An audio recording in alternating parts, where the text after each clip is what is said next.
morning everyone. Today we start उत्तर तंत्र सुश्रुत संहिता और हमने बीच में द्रव्य गुण के भी 4 लेक्चर्स किए जिनमें द्रव्य गुण को कंप्लीट कर लिया है। अब इसके बाद नेत्र रोग को कंप्लीट करेंगे। उसके बाद कर्ण नासा आदि रोगों के बारे में पढ़ेंगे। 12वें अध्याय पर आ गए थे रक्ताभिषेद की चिकित्सा के ऊपर। स्यात् अंजनम घृतम शौद्रम सिरोत्पातस्य भैषजम। सिरोत्पात की चिकित्सा बतलाई अर्जुन रोग की शांति के लिए। पित्ताभिषेद की समग्र चिकित्सा विधि का प्रयोग करना चाहिए। वाग्भट ने महानीला गुटिका शुद्ध शुक्र को नष्ट करने में श्रेष्ठ सम्मति है। सैवर्ण शुक्र को शत शुक्र कहा है। कृष्ण मंडलम पक्व जम्बु निभ किंचित निभम। अवर्ण शुक्र को शुद्ध शुक्र कहा है। शंखम शुक्रम शुक्लम कफात साध्यम। अर्जुन नाशक लेख्यांजन अवर्ण शुक्र को भी नष्ट करता है। बलास ग्रथित रोग को नष्ट करने वाला शारंजन सैवर्ण शुक्र रोग में प्रयुक्त करना चाहिए। अजका जात रोग में सुई के पार्श्व में वेदन करने पानी को निकाल देवें। व्रण को गोमांस से गोघृत मिलाकर भर देवें। जाति पुष्पांजन नेत्रपाक रोग में।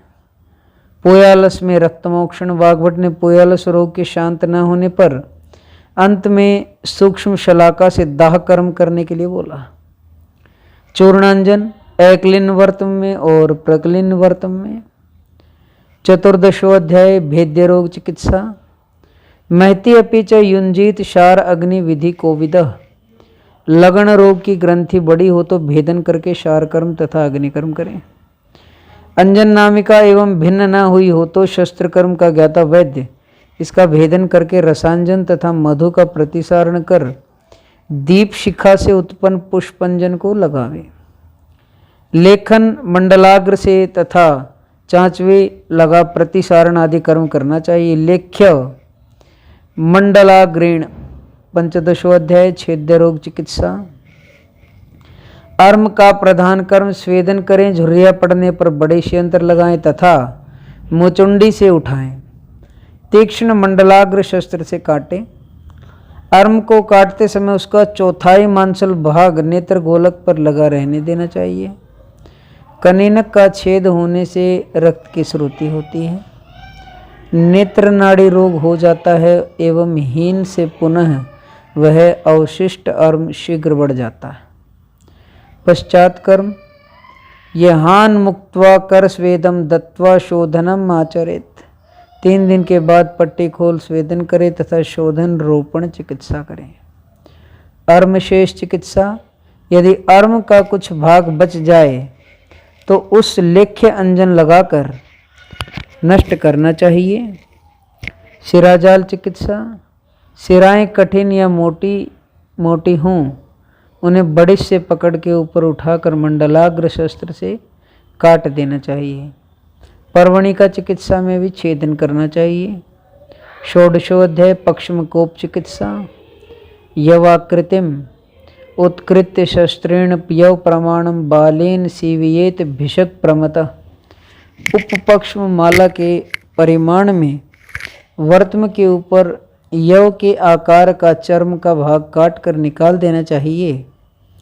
इसके अनंतर घोड़े के बाल से सावधानी रखते हुए सीवन कर्म कर देना चाहिए। अग्नि या शार कर्म के द्वारा प्रतिसारण करें पक्ष्म कोप में। उपपक्ष्म माला छेदन छित्वा समम वायु उपपक्ष्म मालाम। बालों की जो नई पंक्ति पैदा हुई हो उसे 3 बड़िशों से काट दें। पक्ष्म कोप को नष्ट करने के लिए उक्त 4 शस्त्र कर्म अग्निकर्म शार कर्म और भैषज कर्म विधियां पृथक पृथक प्रशस्त हैं। 17वां अध्याय दृष्टिगत रोग। पित्त श्लेष्म विदग्ध दृष्टि चिकित्सा में पित्त कफ अभिषंद नाशक चिकित्सा करें। सिरावेद शस्त्र शत्र न करें। पित्त विदग्ध दृष्टि रोग में त्रिफला घृत का पान। श्लेष्म विदग्ध दृष्टि रोग में त्रिवृतादि घृत का पान। यकृत प्लीहा अंजन आदि नक्तांध्य को नष्ट करता है। गुटिकांजन दिवा आंध्य को नष्ट करता है। याप्य रोग तिमिर अवस्था वाले 6 का चिकित्सा विधान शिरामोक्षण और विरेचन करें। त्रिफला घृत सदा हितकारी होता है, लाइन मार्क कर लेंगे। छोटे बच्चों में चश्मे लग जाते हैं, उनको त्रिफला घृत खिलाएं भी और आंखों में डालना भी चाहिए। वातजन्य तिमिर रोग में त्रिफला चूर्ण को तैल में मिलाकर तथा कफजन्य तिमिर रोग में त्रिफला चूर्ण को शहद में मिलाकर सेवन करना चाहिए। श्लैष्मिक लिंगनाश में अर्धेन्दु अर्ध अंबु बिंदु मुक्ताकृति स्थिर। शस्त्र कर्म करने के पूर्व यह जान लेना चाहिए कि दृष्टिमणि पर अर्धचंद्र की आकृति का या पसीने के जल के बिंदु समान अथवा मोती के स्वरूप का कोई चिन्ह तो नहीं है। छिद्रे दैवकृते ततः शलाकया प्रयत्नेन विश्वस्तम यवव क्रिया वारि बिंदु आगम सम्यक भवेत शब्द तथा वधे। सम्यक वेदन होने पर विशिष्ट प्रकार की आवाज आती है, जल के बिंदु समान पदार्थ बाहर निकलता। त्रयहात धावेत कषाई अनिलापहि। तीसरे दिन पटबंधन को खोलकर वातनाशक द्रव्यों के कषाय से नेत्र का प्रक्षालन करें। परिहार 10 दिन। प्रशस्त शलाका लंबाई में 8 अंगुल तथा बीच में सुई से लिपटी हुई, मोटाई में अंगूठे के उदर के परिमाण वाली, अंतिम भागों पर पुष्प की कलिका ताम्र लोह स्वर्ण से बनी शलाका श्रेष्ठ होती है। 18वां अध्याय क्रियाकल्पम तर्पणम पुटपाकश्च सेकाश्चोतनंजने। तर्पण स्वस्थ पुरुष 500 बोलने, कफ नेत्र रोग 600 गिनने, पित्तज नेत्र रोग 800 गिनने, वातज नेत्र रोग 1000 गिनने। अभिषेक घृतपान भोजन के बाद गोटिकांजन और स्नेहांजन कफ में तिक्त घृत, पित्त में अर्जुन और सदृश, अंजनवर्ती में गोटिकांजन। गोटिकांजन दिवा अंधे के लिए यूज होती है, ऊपर भी बताया था, यहाँ भी बताया हुआ है। संधिगत रोग में 300 गिनने तक, वर्तमगत रोग में 100 गिनने, शुक्लगत रोग 500 गिनने, कृष्णगत रोग 700 गिनने, दृष्टिगत रोग 800 गिनने, सर्वगत रोग 1000 गिनने तक। यहाँ पे संधि वर्तम शुक्ल कृष्ण दृष्टि और सर्वगत में वाग्भट ने 9, 24, 13, 5, 16 और 27, सुश्रुत ने 9, 21, 11, 4, 17, 12। तर्पण और 300, 100, 500, 700, 800 और 1000। शारंगधर ने 500, 100, 600, 700, 800 और 1000। छेद्य 11 बतलाए, लेख्य 9, भेद्य 5, कृमि और विष, वैद्य 15, सर्वगत 14 और 1 पुयलस और अशस्त्र कृत्य 12। शारंगधर ने 7 क्रियाकल्प माने, सुश्रुत के 5 और पिंडी और विड्डालक। वाग्भट ने आश्चोतन सभी नेत्र रोगों के लिए प्रथम उपक्रम है। नेत्र रोगों में विडालक का प्रयोग भी किया है। नेत्र तर्पण काल मर्यादा न्यून दोष या वात दोष में 1 दिन, मध्यम दोष या पित्त दोष में 3 दिन, प्रबल दोष या कफ दोष में 5 दिन। तर्पण योग्य नेत्र ताम्यति विशुष्कम यत रुक्षम यत अति दारुणम शीर्ण पक्षाविलम। पुटपाक 3 प्रकार का, स्नेहन लेखन रोपणीय। स्नेहन मात्रा कितने 200 गिनने तक धारण करना है, अवधि 2 दिन। लेखनीय 100 गिनने तक धारण करना है, अवधि 1 दिन। रोपणीय 300 गिनने तक धारण करना है, अवधि 3 दिन। दोषानुसार पुटपाक अवधि वात में 3 दिन, पित्त में 2 दिन और कफ में 1 दिन। जितने दिन तक चिकित्सा की गई हो उससे दुगने समय तक पथ्यकाल समझना चाहिए। अंजन शलाका 8 अंगुल सभी आचार्य अनुसार एक्सेप्ट वाग्भट, याद रखेंगे। आश्चोतन सेक के भेद स्नेहन लेखन रोपण। आश्चोतन के भेदों मात्रा लेखन में 7 से 8 बिंदु, स्नेहन में 10 बिंदु, रोपण में 12 बिंदु।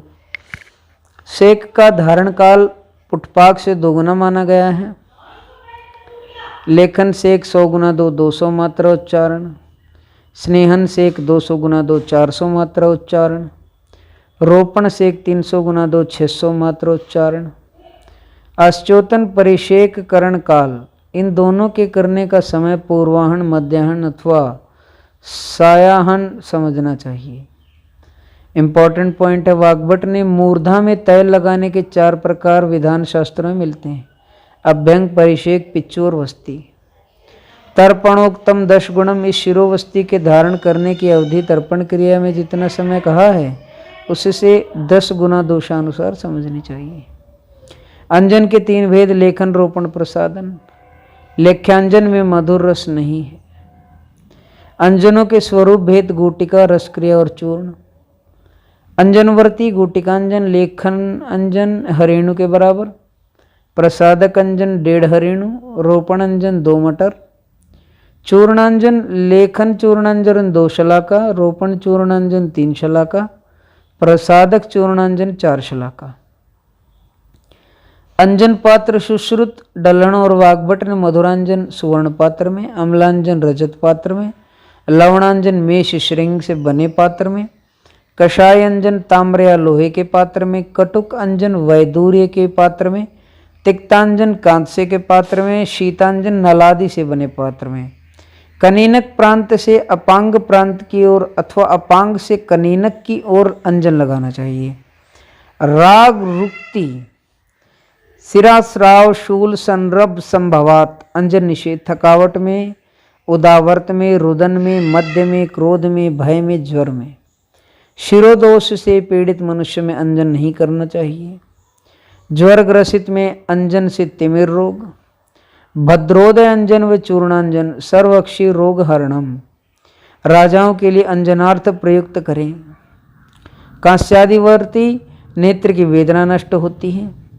पथ्यादिवर्ती सर्वक्षी रोग हरणम, षोडशावती भी तथा पथ्यादिवर्ती एक ही है। नोट करेंगे, शारंगधरी क्रियाकल्प 7 बताए, पिंडे, विडालक और सुश्रुत के 5। वाग्भट आश्चोतन सभी नेत्र रोगों के लिए प्रथम उपक्रम है। नेत्र रोगों में विडालक का ही प्रयोग। नाग की शलाका के अंजन से नेत्र के संपूर्ण रोग नष्ट हो जाते हैं। अंजन पहले बाईं आंख में तत्पश्चात दाईं आंख में। योग लौह आदि गुगुल, षडंग गुगुलु, सैवर्ण शुक्र के लिए। वाग्भट अंजन शलाका 10 अंगुल लंबी अंगुली को श्रेष्ठ शलाका कहा है। लेखन के लिए ताम्र लोह की शलाका, स्नेहन के लिए स्वर्ण और रजत शलाका रोपण के लिए। योग रत्नाकर मरिच विविध की चूर्ण तथा रिद्रस वरस से मर्दन करे, अर्मनाशक है। योग रत्नाकर चंद्रोदयवर्ती शुद्ध शंख नाभि हरड़ मनशिला, हरड़ माने हरित की होता, डाउट में नहीं लेंगे। पिपली, मरिच, कूठ, वचा, विविधक, मज्जा सभी को छाग दुग्ध बकरी के दूध से पीसकर यव के समान वर्ती बनाए, मात्रा हरेणु मात्रा जल से घिस कर दें। योग रत्नाकर भीमसेनी कर्पूर का प्रयोग करें। शारंगधर शेख 4 अंगुल ऊपर से द्रव की धार गिराते हैं।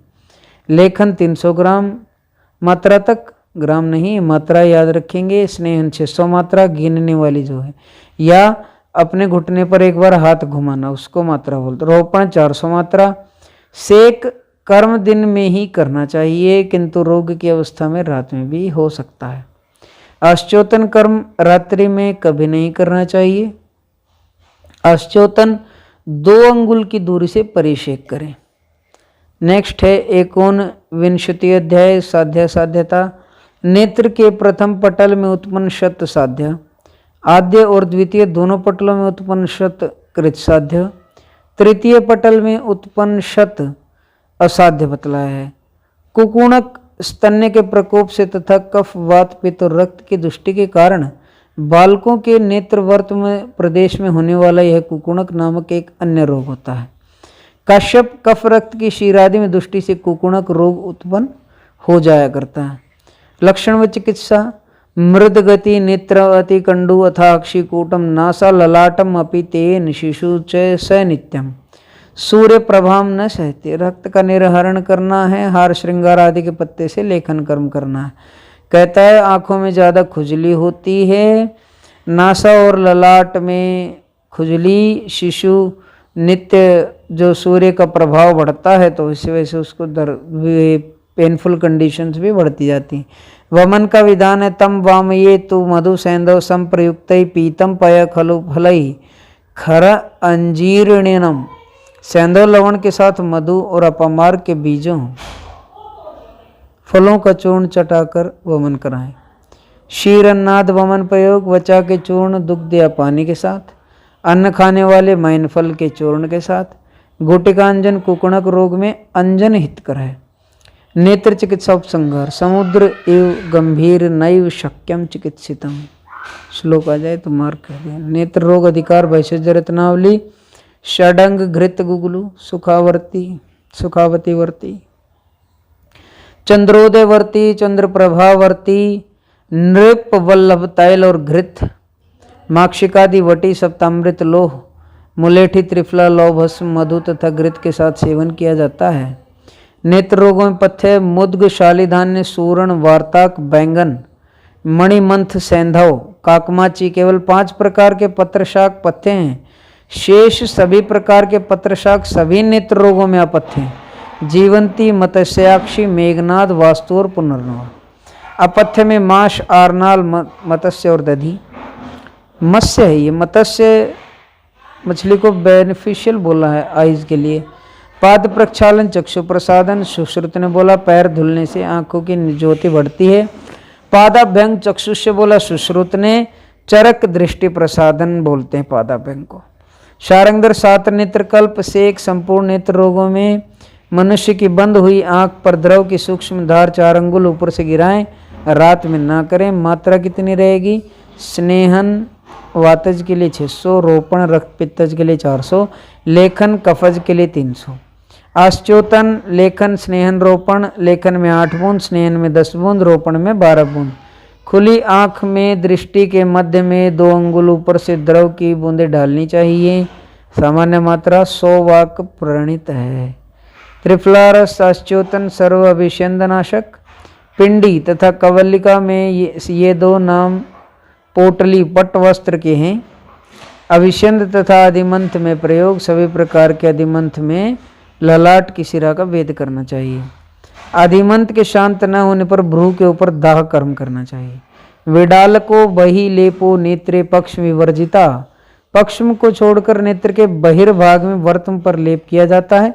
इसकी मात्रा मुखलेप के समय समान होती है। मुखलेप आलेप के 3 नाम है, लिप्त लेप और लेपन। मुखलेप 3 प्रकार का, इनकी मोटाई दोषगण 1/4, विषगण 1/3, वर्ण 1/2। जब तक यह आर्द्र रहता है व्याधि को दूर करता, पर सूखने पर कांति को दूषित करता। विविधक फल मज्जालेप दाह तथा पीड़ा नाशक। तर्पण मात्रा कफ रोग या संधि में 500, वर्त में 100, शुक्ल में 600, कृष्ण में 700, दृष्टि में 800, अधिमंथ या वातज में 1000। तर्पण के पश्चात स्नेह से वृद्ध कफ को स्विन यवपिष्टि अथवा धूमपान से नष्ट शोधन कर दें। पुटपाक विधि से स्वरस निकालकर तर्पण विधि से प्रयोग करें या निषेचन करें। अंजन हेमंत शिशिर मध्याह्न में, शरद ग्रीष्म पूर्वाह्न में और वर्षा नयाब्रकाल नयातिउष्ण काल तथा वसंत में सदैव हितकारी है। अष्टांग संग्रह और वागवट अंजन 4 प्रकार। लेखन स्नेहन रोपण प्रसादन। लेखन शुक्ल रोग व अर्म में, स्नेहन वातज नेत्र रोग व तिमिर में, रोपण नेत्र विषेंद में, प्रसादन स्वस्थ वृत्त में। अष्टांग हृदय और 3 प्रकार। लेखन रोपण दृष्टि प्रसादन। प्रत्यंजन रसादि भेद से 6 प्रकार। तीक्ष्ण एवं मृदु भेद से 2 प्रकार। अंजन की कल्पना 3 प्रकार। पिंड रसक्रिया तथा चूर्ण। प्रबल रोगों में पिंड का, मध्यम रोगों में रसक्रिया का, निर्बल रोगों में चूर्ण का प्रयोग करना चाहिए। मात्रा तीक्ष्ण पिंडांजन की मात्रा 1 हरेणु, तीक्ष्ण रसक्रिया की मात्रा विडंग, मृदु रसक्रिया की मात्रा 2 विडंग। अष्टांग हृदय ने विडंग के स्थान पर वेल्लज प्रयोग प्रमाण माना। तीक्ष्ण चूर्णांजन 2 शलाका, मृदु चूर्णांजन 3 शलाका। शारंगधर ने नाग शलाका नाग धातु को पिघलाकर त्रिफला भृंगराज स्वरस में बुझाएं तथा इसी घृत गोमूत्र मधु अजाशीर में बुझाएं। सर्व नेत्र रोग नाशक। चंद्रोदयवर्ती हरेणु मात्रा में औषध लेकर जल से घिस कर दें। गुटिकांजन लेखन 1 हरेणु, स्नेहन 2 हरेणु, रोपण 1.5 हरेणु। चूर्णांजन लेखन में 2 शलाका, स्नेहन में 4 शलाका, रोपण में 3 शलाका। सभी आचार्यों ने अंजन शलाका 8 अंगुल मानी है। मैंने पहले भी आपको बताया। वाग्भट ने 10 अंगुल मानी, एक्सेप्ट वाग्भट बोल दिया था। वाग्भट ने त्रिफला को तिमिर नाशक एवं नेत्र रोग नाशक कहा है। Thank you so much. Like share comment और सब्सक्राइब आप सब कर ही दे रहे हैं। फेस्टिवल लगभग जा ही चुके हैं, छठ पर्व अभी आने वाला है, उसके बाद आप सब लोग फ्री रहेंगे। तैयारी अच्छे से करते रहिए। Best of luck to everyone. Thank you so much. Stay home, be safe.